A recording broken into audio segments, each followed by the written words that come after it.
और एक बार चाहूंगा कि हम सब भगत सिंह लाल सलाम। लाल सलाम, लाल सलाम। आज ये लाल सलाम इसलिए है क्योंकि मध्य प्रदेश के मुख्यमंत्री जो भी वर्तमान मुख्यमंत्री है, एक नालायकी भरा लाल सलाम को लेकर उन्होंने स्टेटमेंट दिया था। तो ये आवाज़ उन मुख्यमंत्री तक जाने के लिए है कि ये लाल सलाम भगत सिंह से पैदा हुआ और उनके पहले से हर क्रांति का एक सबूत है लाल सलाम, और हमारे अभिवादन का एक तरीका है लाल सलाम। हर क्रांतिकारी, हर एक मजदूर की आवाज़ है लाल सलाम, जो पूरी दुनिया में गूंजती है।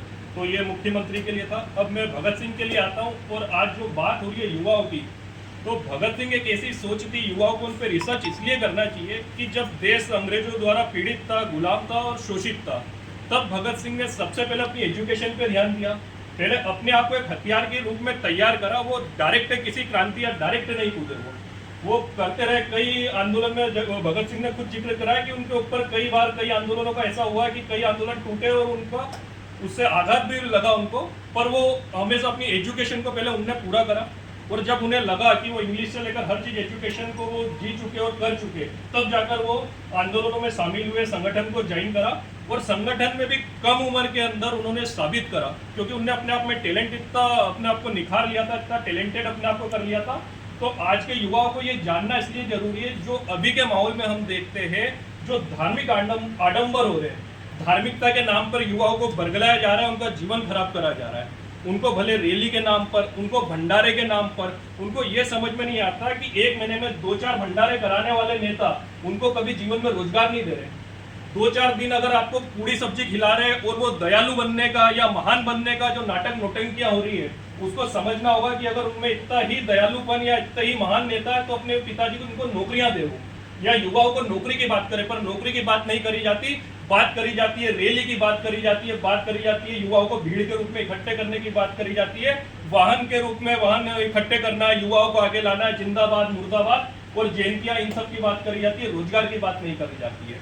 अब बात आते हैं भगत सिंह जब जेल के अंदर थे, तो उन्होंने कुछ पत्र लिखे जिनको संकलित करा गया उनके मरने के बाद, और किताबों के रूप में, जैसे अभी बात हो रही थी कि मैं नास्तिक क्यों हूँ, तो उस किताब को इसलिए भी पढ़ना जरूरी है क्योंकि उनने इस देश के अंदर धर्म के आधार पर और जाति के आधार पर जो छुआछूत हो रही थी या जो भेदभाव हो रहा था, उसके ऊपर काफी कुछ उन्होंने लिखा है। और उन्होंने उस मैं नास्तिक के एंड में ये भी लिखा है कि अगर यहाँ से अगर मुझे फांसी नहीं होती या कुछ ऐसा कारण होता है, तो मैं अपना पूरा जीवन आज के युवाओं को इस धार्मिकता से दूर ले जाने की बात करूंगा। वो ना नास्तिक की बात करते हैं, ना आस्तिक की बात करते हैं, वो उन लेटर में वास्तविक की बात करते हैं। उन्होंने बोला है, ना तो कोई नास्तिक होना चाहिए, ना कोई आस्तिक होना चाहिए, वास्तविक सिचुएशन को जीने वाला होना चाहिए। तो उन किताबों को हमें गहराई से पढ़ना चाहिए। भगत सिंह को हमें समझने में बहुत आसानी होगी।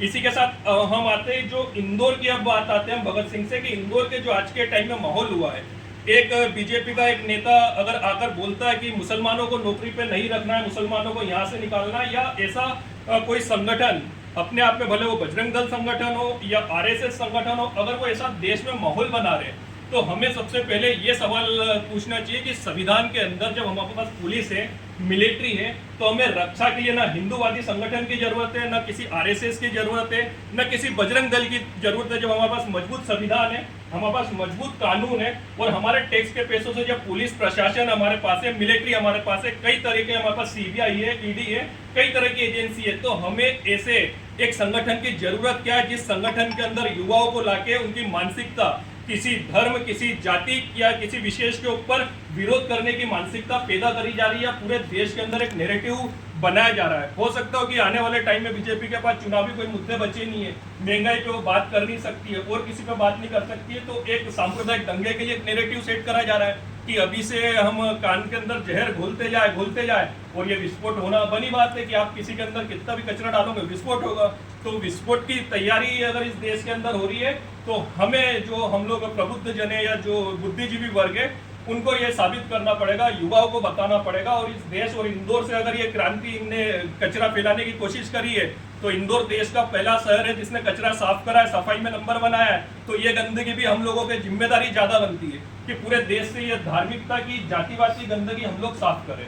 तो हम लोग कमिश्नर के पास जाना चाहिए, इस चीज की आवाज उठाना चाहिए, और संवैधानिक तौर पे हमें ये साबित करना होगा। अगर आज हम भगत सिंह की बात कर रहे हैं, भगत सिंह के साथ में फांसी चढ़ने वाले मुसलमान भी थे, अशफाक खान से लेकर कई ऐसे क्रांतिकारी है जो मुसलमान है, और आज तक वर्तमान तक हम अब्दुल कलाम की बात करते हैं। तो ये मुसलमानों को नौकरी से हटाने का मतलब है कि तुमने कई अब्दुल कलाम को मार दिया, क्योंकि अब्दुल कलाम भी गरीबी थे, वो भी आए, कई जो फांसी पे झूले वो भी गरीबी थे।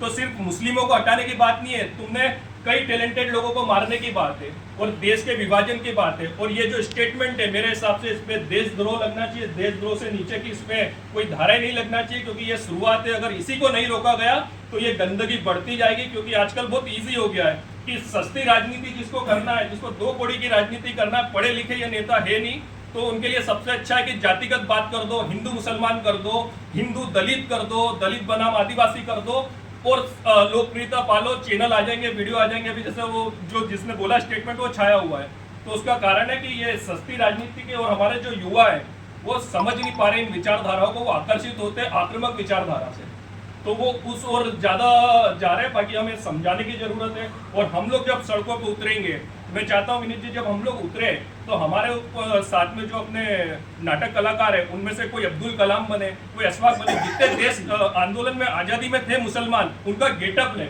और लोगों के पास एक मैसेज था कि ये लोग मुस्लिम थे और हमारे साथ थे इस देश के अंदर। इस देश का जब बंटवारा हुआ तो धार्मिक आधार पर कभी बंटवारा नहीं हुआ था। इनके पास एक विशेष राइट था, हिंदुओं के पास नहीं था, मुसलमानों के पास हमेशा एक राइट था कि वो वहां भी जा सकते थे, पर उनने इस देश को अपना देश माना और स्वीकार करा, भारत को अपना माना। तब से उनकी कई पीढ़ियां यहाँ रह चुकी है और कई नाम कमा चुकी है। इस देश के अंदर मिसाइल ही नहीं आती अगर अब्दुल कलाम नहीं होते।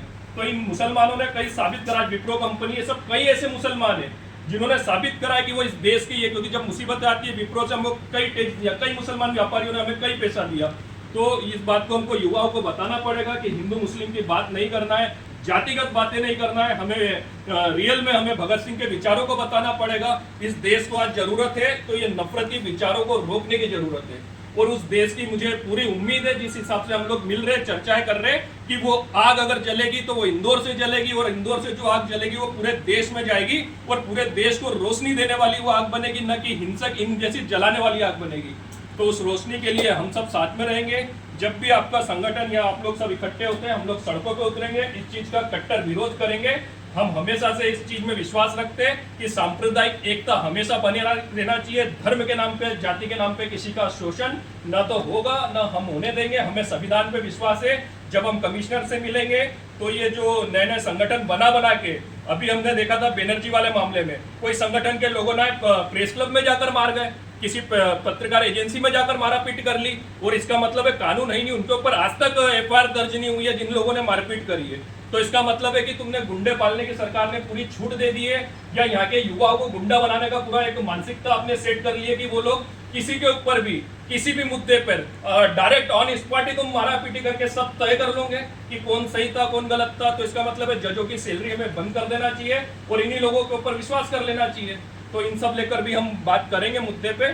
बस यही कहना था। और आखिरी में भगत सिंह को लाल सलाम। लाल सलाम, लाल सलाम। धन्यवाद।